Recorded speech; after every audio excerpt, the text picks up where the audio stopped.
New types of housing, such as co-living spaces and micro apartments, are creating opportunities for investors in the real estate market in Nigeria.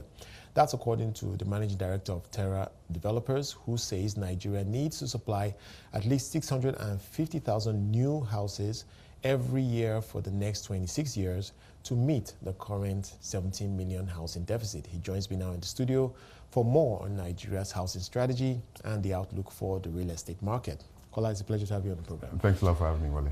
So let's get into it. Co-living, micro spaces, what's that about? What are you seeing in terms of the opportunity and the demand for this innovation in real estate in Lagos? All right, thanks for having me once again, Wale. So what we see going on in the market is you have a very young and vibrant population.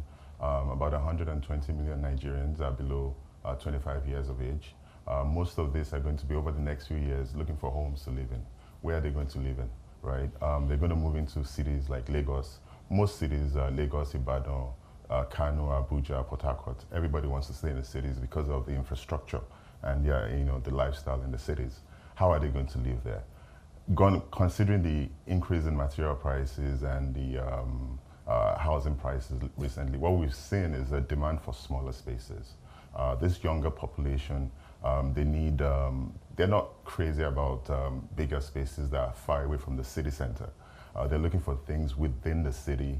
Convenience is critical for them. Comfort is critical for them. So what we're seeing is a lot of demand for smaller spaces. Yeah. So we have this co-living spaces and micro apartment type units. So clearly it's targeting a particular demographic, but in terms of really unleashing the potential of this, in your view, what's the role of the authorities and government in terms of policies? Do you, for example, see anything hindering the adoption of this going forward? Well, I think states like Lagos have to get used to this denser population. I think you'd have to see them adjust their physical planning rules. Right. They would have to ease the number of floors developers can go. The denser developments have to be denser, right. And we've seen this across different cities across the world. So the states have to get used to this type of demand. So the rules have to be eased a little bit more. So requirements like parking, you need 2 parking per apartment. These guys don't have cars. They use co-sharing services. Requirements like you must have X square meters for a kitchen or something. They want open plan kitchen. They're not really cooking. They're ordering food. Got it. Right? So. Okay, so let's talk a bit about the economics of this. As an investor, what are if you can just summarize the opportunity versus the typical play in real estate? Well, the difference with this is that it's more intense in terms of management. Now you're managing, we as the developers have to provide the services. Right. So the owners, the occupiers are looking to just use the services and pay for it. Right. So you have to manage it and provide those services, which is a critical part of it.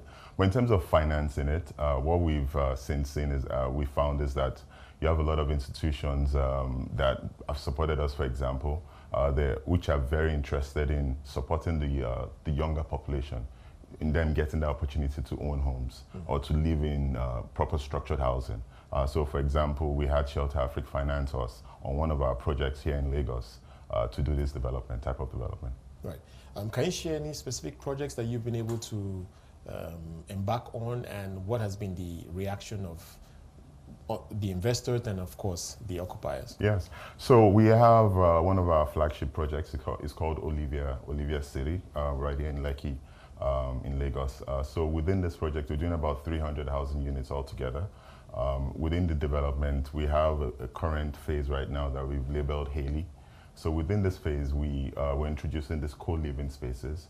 Right. We really focused on the amenities, right? So we're providing co-working spaces within the development. We're providing, restaurants and meeting rooms, even studios, because again, we're trying to work with a lot of younger population creatives that will be living there. So from an investor point of view, the returns are much higher, obviously, because now you're getting more naira per square meter, right, of development that you have.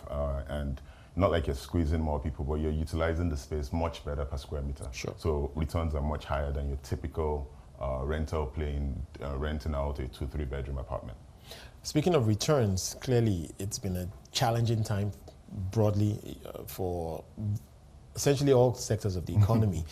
And so I guess my next question will be, what's the outlook in your view for real estate? Given all the volatility we've seen with the exchange rate and inflation, how do you see things playing out going forward? And many will suggest that this perhaps is a way to adapt to the realities of the situation, even though I imagine you will also argue that this actually is also driven by demand.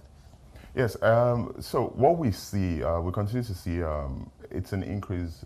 We're still pushing units despite the economic downturn, but it's rather unfortunate that it's just a few 1% that are still buying the units and renting out. So it's still the few 1% are able to buy units as investments and offer to renters, to tenants. What we would like to see more is opportunities for first-time home buyers to get onto the property market. But obviously the difficulty there is the pricing, right? So a lot of the mortgage rates, you know what the mortgage rates are going on nowadays. So what we've been doing is working with DFIs, development finance institutions, to look for ways to bring down these rates for our buyers so that they can get onto that property ladder. Even if you're starting with a micro apartment, you own something. And hopefully as you progress in your career or in life, you would upgrade into a bigger property. So that's my view on it. But I'm still, when you look at the numbers, there's still a huge demand for housing. With the rate of population growth in Nigeria, we're going to be 400 million by 2050. Right. Where are those people going to live? And most of these people are going to, about 60% of these people will stay in the cities.